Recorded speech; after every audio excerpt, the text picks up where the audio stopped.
ঝিনাইদহ জেলা ৪টি নির্বাচনী আসনে ২৭ জন প্রার্থী মনোনয়ন জমা দিলে বৈধতা পায় ২৩ জন প্রার্থী।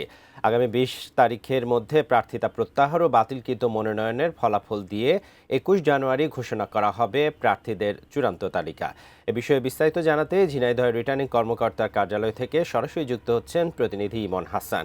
ইমন হাসান, যারা আপিল করেছে তাদেরটা ২১ জানুয়ারি ঘোষণা করা হবে, এছাড়া নির্বাচন সংশ্লিষ্ট আর কি খবর আছে আপনার কাছে?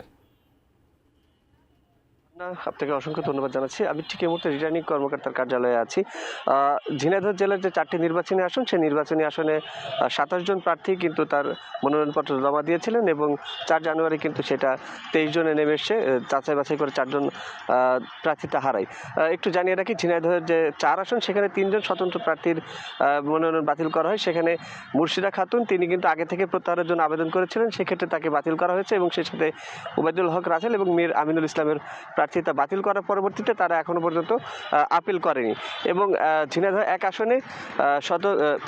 আসনে কিন্তু আলম বিশ্বাস নামে একজন ইসলামী আন্দোলন বাংলাদেশের, তিনি কিন্তু ঋণ খেলাপির দায়ে প্রত্যাহার প্রার্থিতা হারায় এবং তিনি পরবর্তীতে আপিল করলেও তার প্রার্থিতা নাকচ করা হয়েছে। তো সব মিলিয়ে ঝিনাইদহের যে ২৩ জন প্রার্থী আছেন, এর মধ্যে আসলে কেউ এখন পর্যন্ত প্রার্থিতা নিজে থেকে প্রত্যাহার করেনি, যেহেতু এখনো ২ দিন সময় আছে।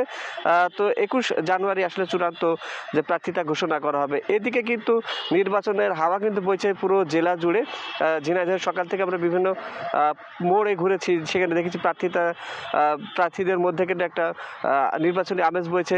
সাধারণ ভোটাররা যারা, তারাও কিন্তু একটা ভালো কিছু প্রত্যাশা করছে। তো সব মিলিয়ে ঝিনাইদহের যে নির্বাচনী হাওয়া, সেটা কিন্তু খুবই সুষ্ঠুভাবে বইছে এবং এখন পর্যন্ত কোনো অপ্রীতিকর ঘটনা ঘটেনি। আমি ঝিনাইদহ জেলা প্রশাসকের কার্যালয়ে আছি।